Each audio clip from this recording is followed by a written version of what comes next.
සිහින පලාපල. සිහින පලාපල කියන්නේ ජීවිතයේ එක් දවසක් හෝ අපි සියලු දෙනාම අත්විඳලා තියෙන යම් දෙයක්. ඉතින් සිහින නොදකපුව කෙනෙක් නැහැ. මේ සිහිනවල විශ්ලේෂණ එහෙම නැත්නම් සිහිනවල අර්ථ විවිධාකාර වෙනවා. මීට කලිනුත් මම මගේ වැඩසටහන් වලදී මේ සිහින පිළිබඳව යම් විචාරයක් යම් පලාපල ගෙනීමක් ලැබුවා.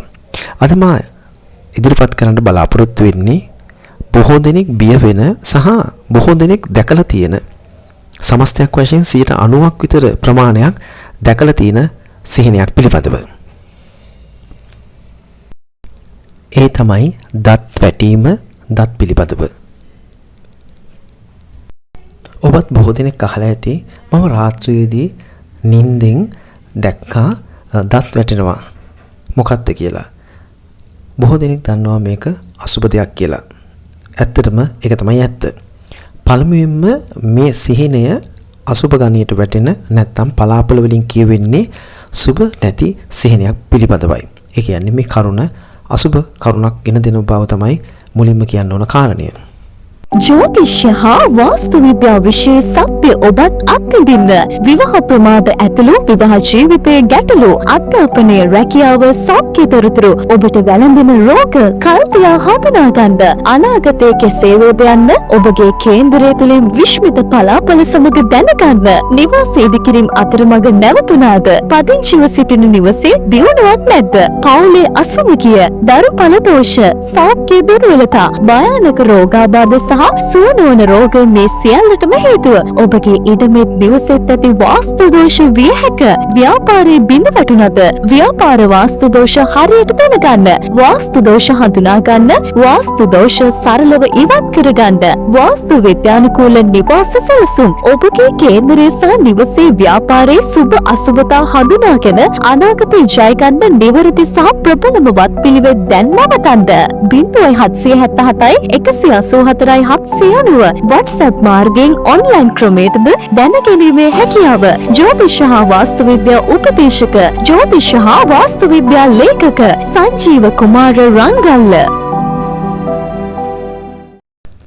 දැන් අපි බලමු එකින් එකට මේ දත් වැටීම විවිධ හේතුන් මත ඔබට පළ දෙන ආකාරය පිළිබඳව. දත් වැටීම දැන් මේක උඩු ඇඳ සහ යටි ඇඳ වශයෙන් වෙන් කරනවා. යම් කෙනෙක් රාත්‍රී නිින්දේදී උඩු ඇඳේ දත් වැටෙනවා දැක්කොත් සිහිනෙන් ඒකින් කියවෙන්නේ මරණයක් ආසන්නයේ දකින්න ලැබෙන බව. ඒ වගේම තමයි මේ පිය පාර්ශවයේ එහෙම නැත්නම් පිය පාර්ශවයට සම්බන්ධ ඥාති කෙනෙකුගේ මරණයක් වීමට බොහෝ ඉඩකඩ තියෙනවා. දෙවන පලාපලේ තමයි දත් වැටීම සම්බන්ධව හැබැයි යටි ඇඳේ. මේ යටි ඇඳේ දතක් වැටෙනවා දැක්කොත් තමාගේ මව් පාර්ශවයේ සම්බන්ධ කෙනෙකුට ඥාති සම්බන්ධතාවයක් තියෙන කෙනෙකුගේ මරණයක් වීම, මරණයක් ආරංචි වීම තමයි වෙන්නේ පලාපල වශයෙන්. ඊළඟ සිහින පලාපලය තමයි දත් කළු වීම, දුර්වර වෙලා අඳුරු වෙලා රාත්‍රියේ සිහිනෙන් ඔබ දැක්කොත් ඒකෙන් හැඟවෙන්නේ කළු දැක්කීම තුලින් හැඟවෙන්නේ තමාට අයත් සමහර සම්පත් විනාශ වෙලා විනාශයටපත් වෙලා විනාශ භංග වෙලා යන දෙයක් තමයි ඔබට සැබෑ ලෝකයේ අත්විඳින්න ලැබෙන්නේ. ඉතින් මේ සිහින පිළිබඳව 99%කම විශ්වාසයක් සෑම කෙනෙක් ළඟම තියෙන බව විශ්වාසයයි. ඉතින් ඔබ බලන්න ඔබ යම් සිහිනයක් දැක්කොත් මේ සිහිනවල සත්‍යතාවයක් තිබෙනවද කියලා ඒ වගේ සත්‍යසත්‍යභාවය අපිටත් කියන්නට අමතක කරන්න එපා. ඒතකොට අපි තවත් මේ දැනුම් තුලින් අලුත් වන්නට බලාපොරොත්තු වෙනවා. ඒ වගේම තමයි තවත් සිහින බලාපොරොත්තු තුලින් අපි හමු වෙමු.